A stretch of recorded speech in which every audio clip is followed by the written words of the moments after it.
अच्छा क्या हो अगर जिंदगी कोई जंग ना हो बल्कि एक खेल हो। फ्लोरेंस स्कूलशिन अपनी क्लासिक किताब the game of life and how to play it में बिल्कुल यही कहती हैं। तो चलें देखते हैं कि वो कौन से उसूल हैं जो सब कुछ बदल सकते हैं। देखिए, शिन का जो बुनियादी आइडिया है ना, वो बहुत सादा लेकिन गहरा है। वो कहती हैं कि जिंदगी को एक जंग के तौर पर देखना छोड़ दें, इसे एक खेल समझें। और किसी भी खेल की तरह इसके भी कुछ रूल्स होते हैं। असल बात यह है कि इन रूल्स को सीखा जाए, क्योंकि फिर जीतना सिर्फ मुमकिन ही नहीं बल्कि लाजमी हो जाता है। तो इस खेल को आखिर खेला कैसे जाए ये समझने के लिए शिन एक बड़ी ज़बरदस्त कहानी सुनाती हैं। ये कहानी दिल के मामलात के बारे में है और ये हमें सबसे मुश्किल लेकिन सबसे ताकतवर सबक सिखाती है, यानी छोड़ देने का फन।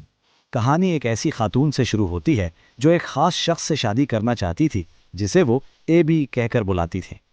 उसकी ख्वाहिश बहुत मखसूस थी, बहुत महदूद, बस वही एक शख्स। लेकिन उसे जो मशवरा मिला ना, वो काफ़ी गैर मामूली था।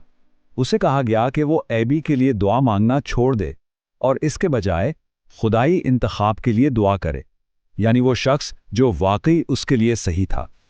अब ये सिर्फ सोच बदलने की बात नहीं है, ये मुकम्मल भरोसे और ईमान का अमल है। और जो नतीजा निकला वो हैरान कर देने वाला था। बहुत जल्द एबी में उसकी दिलचस्पी खत्म हो गई और फिर उसकी मुलाकात एक नए शख्स से हुई जो हर लिहाज से उसका आइडियल था। यहाँ तक कि उसने वो सारी बातें कहीं जो वो हमेशा एबी से सुनना चाहती थी। ये एक ज़बरदस्त कहानी है, लेकिन ये कोई इत्तेफाक नहीं था। शिन के मुताबिक ये ताकतवर रूहानी कवानीन के काम करने का नतीजा है। तो ये समझने के लिए कि ये सब क्यों हुआ, हमें इस खेल के पीछे की जो मैकेनिक्स है ना, उसे समझना होगा। ये सब इसलिए हुआ जिसे शिन मुतबादिल का कानून या लॉ ऑफ सब्स्टिट्यूशन कहती हैं। एक बहुत गहरा आइडिया है। ये कानून कहता है कि एक गलत ख्याल को सही ख्याल से बदला जा सकता है और इसमें कोई नुकसान या कुर्बानी नहीं होती। यानी इस औरत ने एबी को खोया नहीं, बल्कि कायनात ने उसकी महदूद सोच को उस चीज से बदल दिया जिसकी उसे वाकई जरूरत थी। लेकिन सवाल यह है कि ये सब होता कैसे है? आखिर हमारा जहन ये कमाल कैसे करता है? एक महदूद सी ख्वाहिश को एक बेहतरीन नतीजे में कैसे बदल देता है? शिन कहती हैं कि हमारे जहन के 3 हिस्से हैं। पहला, तहत-उश-शऊर यानी सबकॉन्शियस, जिसके पास ताकत तो है लेकिन सिमत नहीं, ये बस हुक्म मानता है। दूसरा, शऊरी जहन, कॉन्शियस माइंड, जो हर वक्त डर और हुदूद को देखता है। और सबसे अहम, फोको-शऊर यानी सुपर कॉन्शियस माइंड, हमारे अंदर का वो खुदाई जहन जिसके पास हर चीज का कामिल नमूना या परफेक्ट पैटर्न मौजूद है। तो जब उस औरत ने खुदाई इंतखाब मांगा तो उसने दरअसल अपने महदूद शऊरी जहन से हटकर अपने फोकुस शऊर यानी सुपर कॉन्शियस की लामहदूद जहानत से राब्ता किया। उसने कायनात को ये इजाज़त दी कि वो इसके लिए बेहतरीन फैसला करे।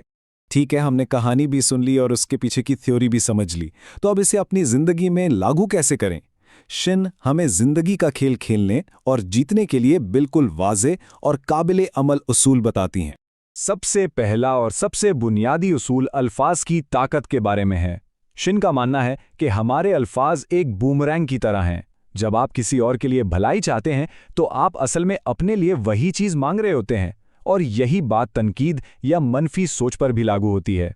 आपके अल्फाज सिर्फ आवाज़ें नहीं हैं, ये वो औजार हैं जिनसे आप अपनी हकीकत बनाते हैं। दूसरा उसूल, पहला कदम आपको ही उठाना होगा। कायनात अनकही ख्वाहिशात का जवाब नहीं दे सकती। आपको फाल तौर पर पूछना, तलाश करना और दस्तक देनी होगी। आपको अपने अमल के जरिए अपनी ख्वाहिश को वाज़े करना होगा। लेकिन सिर्फ मांगना काफ़ी नहीं है, आपको उस चीज़ के लिए तैयारी भी करनी होगी जो आपने मांगी है, यहाँ तक कि जब दूर दूर तक उसका कोई निशान भी नजर ना आ रहा हो। शिन इसे अपनी खंदकें खोदना कहती हैं, यानी अपने ईमान को अपने अमल से साबित करना।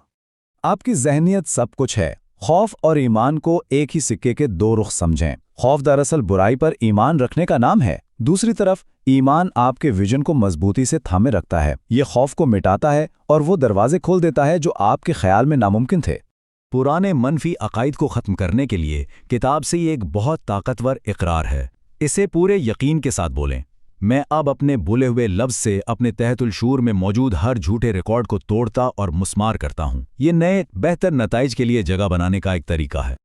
तो अगर हम इन तमाम उसूलों पर अमल करें और इस खेल को सही तरीके से खेलना सीख लें तो असल इनाम क्या है? ये सिर्फ चीज़ें हासिल करने के बारे में नहीं है, ये इससे कहीं ज़्यादा बड़ा है। असल मकसद सिर्फ अपनी मनपसंद चीज़ें हासिल करना नहीं है, बल्कि अपनी ज़िंदगी के इलाही मंसूबे को ज़ाहिर करना है। इस मंसूबे में सेहत, दौलत, मोहब्बत और कामिल खुद इजहारी शामिल है। एक ऐसी हालत जो मुकम्मल खुशी और इत्मीनान लाती है। ये एक बहुत अहम याद दहानी है। कोई और आपका किरदार नहीं अदा कर सकता। एक ऐसी जगह है जिसे सिर्फ आप ही भर सकते हैं। एक ऐसा काम है जिसे सिर्फ आप ही कर सकते हैं। आपका मुनफरिद खुदाई मंसूबा बस इस बात का इंतजार कर रहा है कि आप उसे दरियाफ्त करें और उसे जिएं। तो आखिर में ये सब एक ही ताकतवर सवाल पर आकर रुक जाता है। आपके अंदर वो कौन सा जीनियस है जो आज़ाद होने का इंतजार कर रहा है? खेल के उसूल आपके सामने हैं। अब खेलने की बारी आपकी है।